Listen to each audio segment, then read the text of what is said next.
இப்போலாம் நாமெல்லாம் வேதாந்த பாடம்னா சுலபத்தில் புஸ்தகத்தை வாங்கி வச்சுட்டு பிரம்மசூத்திரம் படிக்கலாம், உபனிஷத் படிக்கலாம், பகவத்கீதை படிக்கலாம்னு நிறைய புஸ்தகம் வாங்கி வச்சுட்டு படிக்கிறோம். இப்படி வேதாந்த பாடம் படிக்கிறதுக்கே 4 ப்ரீ ரெக்விசிட்ஸ் சொல்கிறாள். சமதமங்கள்லாம் சம்பாதிச்சிருக்கணும்,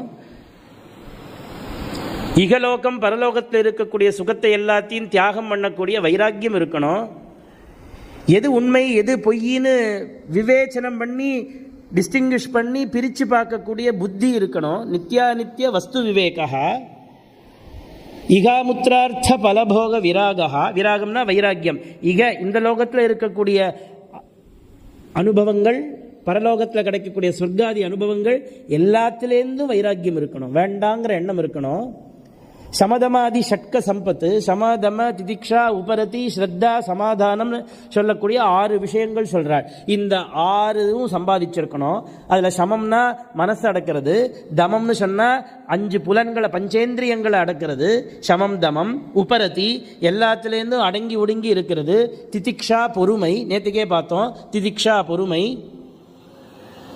ஸ்ரத்தை, கடைசியில் சமாதானம். இப்படி ஒருமுகப்பட்டு ஒரு நிலையிலேயே ஏகாகிர சித்தத்தோடு இருக்கிறது. இந்த 6ஐயும் சம்பாதிக்கணும். 3ஆச்சா? நித்யாநித்திய வஸ்து விவேகம், வைராக்கியம், விவேகம், வைராக்கியம். அப்புறம் இந்த 6ம் கலெக்டிவாக ஒன்று, சமதமாதி ஷட்க சம்பத்து. ஷட்கம்னா 6, ஷட்க சம்பத்து, இதுதான் பெரிய சம்பத்து. கடைசியில் என்ன இருக்கணும்னா, எனக்கு இந்த ஜென்மாவிலேயே மோட்சம் கிடைக்கணுங்கிற ஆசை இருக்கணும், முமுட்சுத்துவம். இப்படி இந்த 4ம் யாருக்கு இருக்கோ அவன்தான் வேதாந்த புஸ்தகத்தை படிக்கிறதுக்கே தகுதி அடையறான்.